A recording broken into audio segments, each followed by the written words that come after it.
Biker Adventure, magandang gabi mga kababayan. Welcome to my YouTube channel at andito na naman tayo mga kababayan.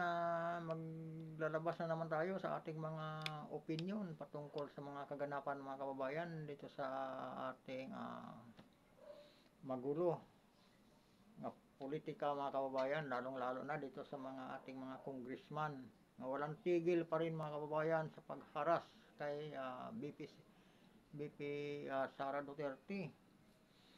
At nakakalungkot mga kaibigan itong ang ginagawa ng Quadcom kay Attorney Solvita Lopez, yung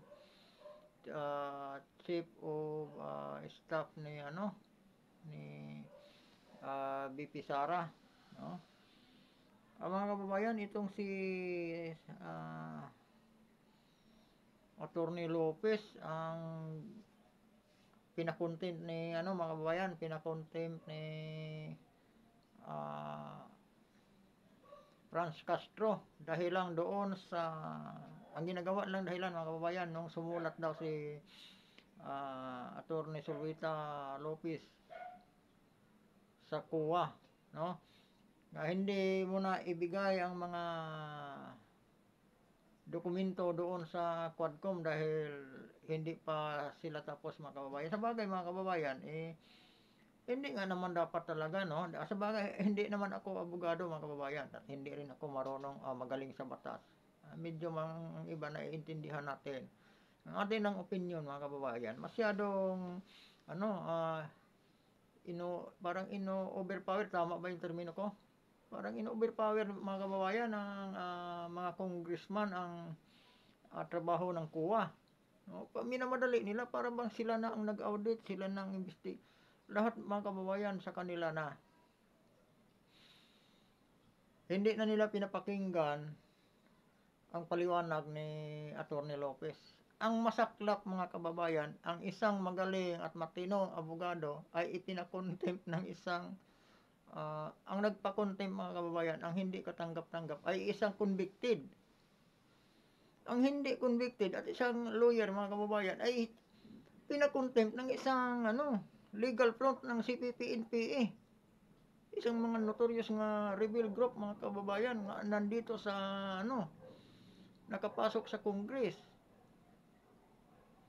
Napakalupit mga kababayan. Ito ang ni Franz Castro mga kababayan. Pakinggan natin ang nag-react ang mga kababayan ng 75th Infantry Battalion ng Philippine Army. Hindi na nakapagpigil mga kababayan ang 75th Infantry Battalion. Kaman sa Kongreso, titiyakin ng maraming tao na pagbabayaran mo ang pagiging kriminal mo, Castro. Ito ang naging iisang panawagan ng maraming Pilipino na tuluyan ng makulong at maghimas ng rehas ang ACT Teacher Party List Representative na si Franz Castro matapos patunayan ng Davao Court na convicted ito sa kasong child abuse at ilang pang mga akusado kasama ang dating congressman na si Sotoro Campo. Isa sa pinaka-kontrobersyal na mambabatas ng House of Representatives na si ACT Teacher Party List Representative Franz Castro ang ngayon binubulabog ng maraming Pilipino dahil sa pagkaka-contempt nito sa Chief of Staff ni Vice President Sara Duterte na si Attorney Zuleika Lopez, isa sa mga veteran lawyer at investigator ng Ombudsman ng Mindanao. Marami sa kanila ang tila hindi makapagpigil at halos mura-murahin online ang nasabing representative ng ACT Teacher dahil sa kanyang pagyayabang sa Kongreso. Ngunit kapalit ng kanyang tila kahambugan na ipinakita sa publiko, bumuwelta na ang 75th Infantry Battalion ng Philippine Army at dito'y pinatunayang dapat maghimas na ng rehas si Franz Castro dahil sa pinal na desisyon na ibinaba ng Davao Court laban sa kanya at kay Sotoro Campo matapos mapatunayan na totoo at ito'y umabuso ng karapatan ng mga bata. Sa isang pahayag, nanindigan ng 75th Battalion ng Philippine Army na hindi dapat pinalalagpas ng pamahalaan ang mga ganitong klaseng aktibidades ng tila nagpapakilalang representative sa Kongreso, gayong ito pala ang isa sa mga frontrunners ng mga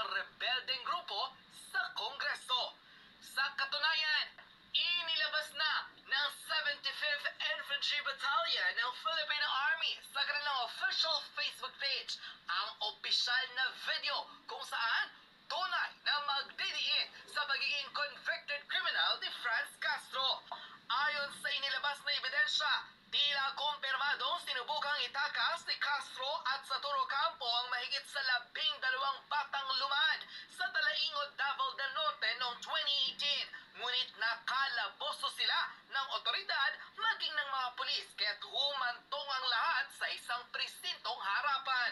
Ayon mismo sa official Facebook post ng 75th Infantry Battalion Philippine Army, let us watch and listen to Bay Pilar Libayao as she scolded Saturo Campo and Franz Castro when they were caught snatching away more than a dozen lumad children in Talaingod in 2018. Bay Libayao is the matriarch of Manobo tribe of Talaingod.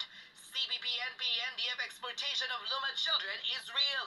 Please share so that people may be enlightened. Unquote. Ayon sa sandatahang lakas ng Pilipinas, totoo at hindi imbento ang mga akusasyon laban kay Castro, kaya't hinatulan na itong guilty sa kaso ng child abuse sa Davao Court, kung saan dito'y nahuli sila ni Saturo Campo na sinubukang itakas ang higit sa 12 batang lumad sa munisipyo ng Talaingod, Davao del Norte noong 2018. Isa pa sa mga shocking Ayan, di ba mga kababayan, nakakalungkot. Ang isang kasapi ng mga CPP, NPA, NDF, nga nandyan nakaupo sa Kongreso mga kababayan, at sila pa talaga, ito pa talaga sila ang umuusig sa confidential fund ng Vice President. Alam nyo kung bakit? Kasi kaya nga nila talaga tinututulan ang confidential fund ng Vice President dahil nga ito sa isang kaanib ng CPP, NPA, NDF mga kababayan, nga dekada nang naghasik ng lagim dito sa bansang Pilipinas at namimirwisyo sa mga Pilipino mga kababayan. Ito siya ang sumisira kay PRRD sa EJK daw, samantalang ito convicted mga kababayan, di ba? O bakit hindi pa nakulong ito? Dahil ba ito ay kasapi ng malaking sindikato sa Kongreso mga kababayan, ang Quadcom, di ba? Ang masabi natin ang pinakamalaking sindikato dito sa Pilipinas mga kababayan ay nasa Congress. Walang iba kundi ang Quadcom mga kababayan. Sila ngayon ang tumitira sa sa mag-ama, former President Duterte at saka ang kasalukuyang Vice President na si Sara Duterte. Kung itong mga mag-ama na ito mga kabayan, itong mga government official na to, ang former President, ay siya talagang nagpapahina ng CPP-NPA. Nung siya ang namuno sa bayan, siya talaga ang nagpiste sa grupong ito mga kababayan. Kaya todo depensa kasi ito si Franz Castro ang legal front at taga-depensa mga kababayan dito sa grupong na to. At saka si General Acop mga kababayan, kay laging laman ng aking vlog itong si Franz Castro, no? At saka si General Acop, ang sabi niya, halos buong buhay niya inaalay niya para sa bansang ito. Lumalaban siya sa mga kalaban ng ating gobyerno. Pero itong notorious na legal front ng mga CPP, NPA, ito, wala siyang nagawa. Di ba? Di ba nakakaloko? Tapos ang isang batikang abogado nga si Attorney Solita Lopez mga kababayan, na ipa-contempt na pinapakulong ng isang convicted nga notorious nga legal front ng CPP, NPA, NDF mga kababayan. Di ba sampal sa ating mga Pilipino yan? Isang legal front ng CPP, NPA, NDF mga kababayan at isang convicted ang nakaupo sa Kongreso hanggang ngayon hindi nakukulong. Bakit si Attorney Solita Lopez ay nagawang ipinakulong? Tapos nung nagka-problema mga kababayan, nung nag-aga buhay doon sa facilities ng kanilang kulungan sa Congress, naghingi ng tulong kasi dumalaw si BP Sara. Si BP Sara mismo mga kababayan, binabastos ba sa Congress, pinapatayan ng ilaw. Kasi hindi iniiwanan ni BP Sara si Attorney Solita Lopez. Tingnan niyo mga kababayan, binastos pa, pati ang Vice President pa, hindi nila nirerespeto. isang ano lang mga kababayan, nga isang political harassment talaga, no? Pero napakabastos. Kahit pa saang office yan, kahit saang ano, Vice President ang nandyan, hindi mo dapat piltayan ng ilaw kung sino man yung Sergeant at Arms na naka-duty noong time na yun. Tapos naghingi ng tulong kasi nagkaroon ng problema si Attorney Lopez at kailangan itakbo sa ospital. Wala doon tumulong, no? Ang tanging nag-ano na lang yung mga security personnel ni Vice President. Tapos nung nandoon sa halip na sa Sinloc dadalhin, dinala lang sa Veterans Memorial Hospital mga kababayan.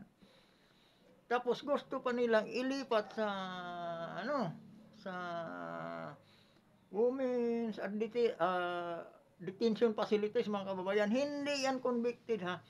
Na ano lang yan, na contempt lang yan dahil sa ano ni Franz Castro mga kababayan. Tapos gusto pang dalhin sa ano sa women's detention facilities. Tapos itong si Franz Castro nga convicted na mga kababayan, yan ay malaya at nandyan pa sa kongreso nakaupo. Anong klaseng panggobyerno mayroon tayo mga kababayan? Diba? Anong klaseng pamumuno mayroon tayo? Ang isang convicted na kongreso, andyan pa sa kongres. Anak no. Di ba mga kababayan nakakaloko? Ito pa mga kababayan, may video pa dito ang pagpatunay talagang pagiging convicted ni Franz Castro mga kababayan.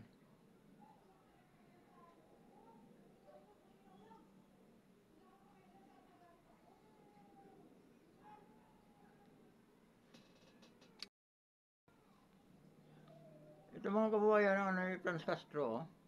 Oh. Diba? Mabasa niyo mga kababayan? Yan nagpapatunay sa kanyang pagka-convicted mga kababayan, pero hanggang ngayon nakaupo pa sa Congress at ang isang batikang Attorney Lopez ay nagawa pa niyang ipakontempt mga kababayan. Anong ginawa ng mga Congress ng mga walang kwenta mga kababayan? Di ba sabi ko sa inyo, ang Congress, ang mga Quadcom ay tulad din isang napaka-organized nga sindikato mga kababayan. Yan ang sindikato nasa gobyerno. Halos maubos na nila ang pira ng taong bayan. Tapos ang kanilang ginagawa pangungurakot ipagbibintang kay BP Sara. Yun lang pag-hearing mga kababayan sa Quadcom, diyan sa Congress, ilang milyon ang ginastos niyan. Pira ng mga Pilipino ang ginasgastos diyan. No? Tapos sabi pa nga ni Jason Sa, panood ko sa video, kung sino man daw ang congressman nga makapagpakontempt sa mga staff ng Office of the Vice President, 1 million pala ang pabuya mga kababayan.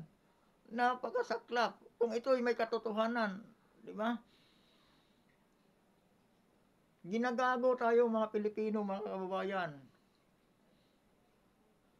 At saka panawagan mga kababayan, itong midterm election, wag na nating iboto kahit sino, kung saan man tayo boboto, kung saan tayo kung sinong congressman ang membro dito mga kababayan, wag na iboto itong dito sa Quadcom na ito. Mga walang kwentang government official ito mga kababayan. Nagsasayang ito sa pira ng Pilipino, mga Pilipino. At saka mga kababayan, bago ko tapusin itong aking video, huwag kalimutan mga kababayan, vote straight tayo sa Team Duterte. I-zero vote natin mga kababayan, zero vote para sa mga line-up ng administrasyon mga kababayan.